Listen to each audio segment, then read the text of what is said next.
Allah rehmine,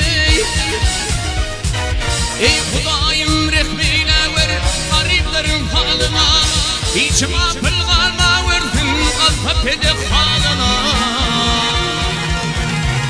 Dikime şöylüp şöpatın şu dünyanın malına, doğan kardeşten ayrılır düştüm acıl koluna. Rüstü miskinler Süleyman adı ağlı dünyada.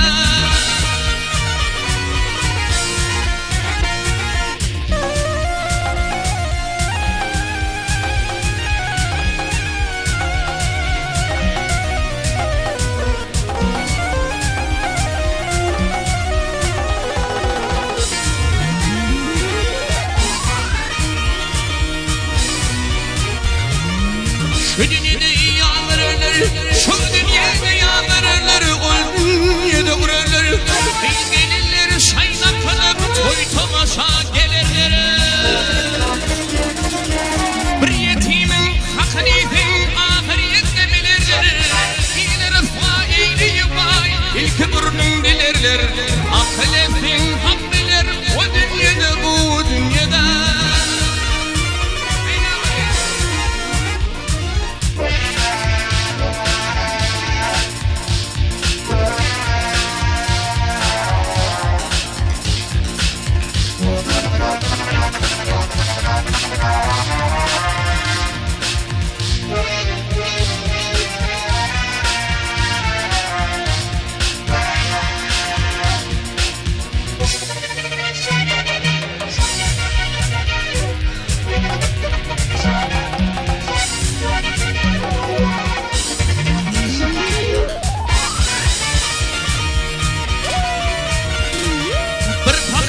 Hudaya yalvar, bir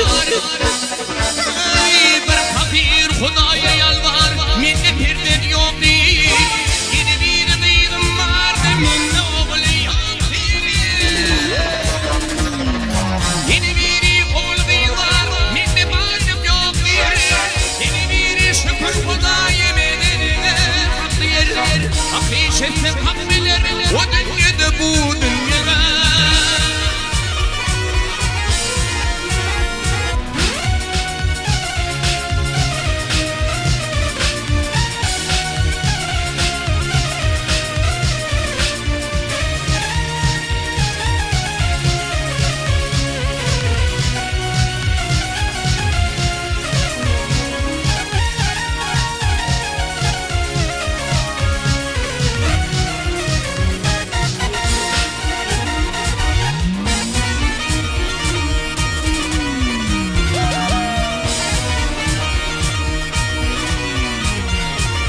Bir fakir Hudaya yalvar,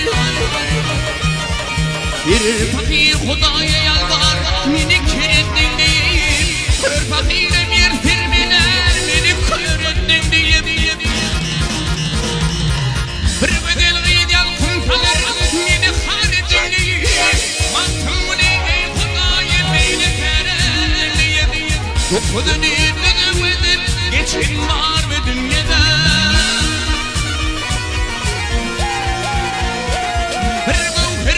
Bir bedel gıydal kumtalar, minik haritin değil. Mantımını ey Hudaya beyni tereliyim. Dokudun idini vedip, geçin var ve dünyada. Şu dünyadan peygamberden var etti adı ağlı Süleyman.